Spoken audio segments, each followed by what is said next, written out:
What's going on, everyone? So, Adam Silver yesterday talked and addressed the Luka Doncic trade.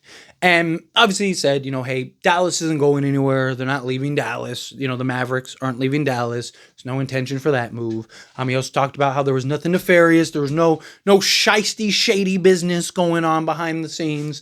That there was no, cahooting. That everything was straightforward and was what it was, right?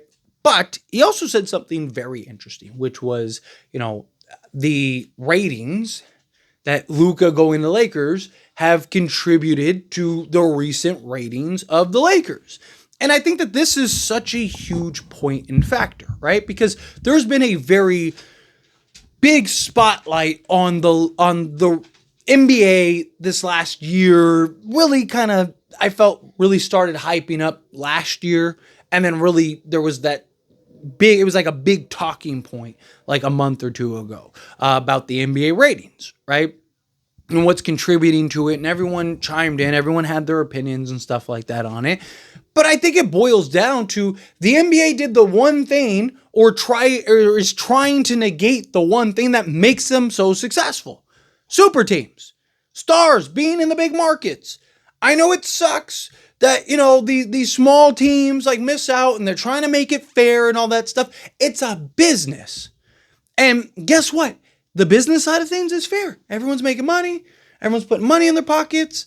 Everyone's doing their thing, right? Like that is the difference, right? And you need those superstars. You need those super teams. Super teams have been the driving force in the NBA since its inception. Right? Like, think back to, Bob Cousy and, Jerry West and Wilt Chamberlain and Bill Russell winning 11 titles and, going to 13 finals or whatever it was. And then, you go into the Magic and Bird literally saving the league, saving the NBA. Nobody, what everyone wanted to see every year? Magic and Bird, Lakers and Celtics, every single year. No one wanted to see any of that other teams. No one cared about any of that other stuff.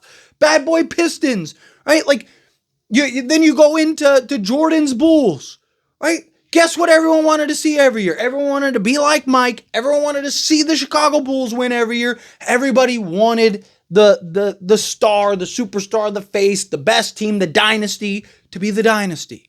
Move into, Shaq and Kobe's Lakers and, Tim Duncan's Spurs and then the Golden State Warriors and then Kevin Durant and then LeBron James in the East. And everyone's like, Kevin Durant's on the Warriors. And guess what? They had the best ratings there were. Why? Because everybody watched. Everybody, either you have two camps. You have half of the camp is like, man, we can't wait for the Warriors to win another championship. We're great. And then you have all the little bandwagon fans jumping on ship. And then you have the other camp, which is like, I really hope they lose. But guess what? Everybody's watching. At the end of the day, everyone's tuned in. Everyone's glued to their seat. Everyone remembers JR's blunder and LeBron, doing that whole thing and that whole meme when he might have pulled off the impossible, right? We want those. We want those moments. Don't care about anything else. Luka going to the Lakers, the best thing, whether you're a Laker fan or not, the best thing that could happen to the NBA this season is the Lakers and the Celtics playing each other, and then the Lakers winning the championship. More so than the Celtics winning. Why? Because imagine the stories of the Lakers winning.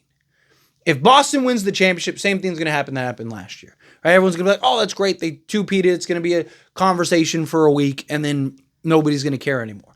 If the Lakers win, LeBron followed in the line of great Lakers and beat the Boston Celtics, right? Luka, LeBron, and Austin Reeves win the championship. First year together. Luka's first year. Dallas, Nico, all Dallas fans, all that. There are so many stories, narratives, conversations. Like the list goes on and on and on and on and on and on and on if the Lakers win the championship this year. Where if anyone else wins the championship, that's going to be... And guess what? Everyone's going to want to see Luka play in the NBA Finals with LeBron and Austin Reeves. Right? Like, at the end of the day, it's a business. And the NBA keeps trying to go against the thing that makes them most successful. All the owners come in, all these new owners, oh, it's not fair, boo-hoo. And it's like, Okay, then spend the money. Right? Like, guess what's good? Do you like the money that's in your pocket? You like making money? Right now, what happened? What was the big conversation that you heard in the offseason and around the trade deadline? Like, all the GMs, everybody were like, dude, this is like impossible now. Right? Like, and then the conversation was like, oh, did the NBA mess up? Are they going to have an emergency change and blah, blah, blah, blah, blah, blah, blah. And don't get me wrong, there will be adjustments to an extent and there will be changes and stuff. But guess what? The good teams are always going to get the good players. The teams that are willing to spend the money are always going to win. There's always going to be loopholes and figuring stuff out. Like the Knicks figured out a loophole that teams will use now where you just sign a player and now you can use him as salary. Like, there's always, like, the teams that are good at figuring it out and winning are always going to be good at figuring it out and winning. Why is that? Maybe it's because they're the only ones that truly want to win. You know, there's teams that have never even been to a conference finals. There are teams that have never even sniffed an NBA finals. There are teams that every year they're garbage. Right? Like, and yet nothing changes. Why is that?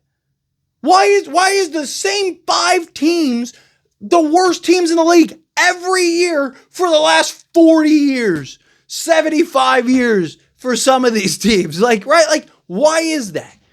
Is it possible that maybe they just don't care? They just want the money? So if you're not doing everything in your power to better your team in a winning manner, why would I care if you're crying about these other teams?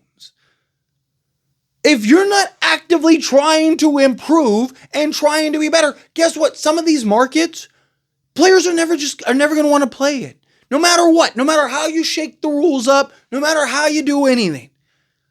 There's always going to be markets and organizations that teams just don't want to go to. Right? Guess what? There is more money now in the league than ever for players. You no longer have to be in those big markets. You no longer have to be on a Lakers or a Knicks or whatever to make, $1 billion. You can make that anywhere. And yet these players still want to go to these big market teams. Why? Because they want to live there. That's where they want to be because they have the money and they're rich and they want the nightlife and the women and it's just how it goes, right? And the NBA keeps trying to go against the grain and it's like, why? Why? For what? You know what makes you successful because it's the same thing that's made you successful for the last 75 years. Why do you want to change it all of a sudden? It's crazy. Adam Silver's like, yeah, man, the Luka thing really, like, yeah, duh. Like, I could have told you that, and I'm just some talking head on YouTube, right? But anyway, as always, this is a discussion. I pass question on you. Let me know your thoughts and opinions down in the comments below. What do you think? Feel what your thoughts? Agree with me? Disagree with me? Kind of mixed in the middle. Have you feel whatever your thoughts are. Either way, I'd love to hear it, so let me know down in the comments below. That being said, if you haven't liked this video, hit that like button. Helps me not. It's me enjoy these types of videos, and I truly appreciate it. Not subscribe channel, hit that subscribe button. Turn on the bell notifications. Appreciate y'all. See you in the next one.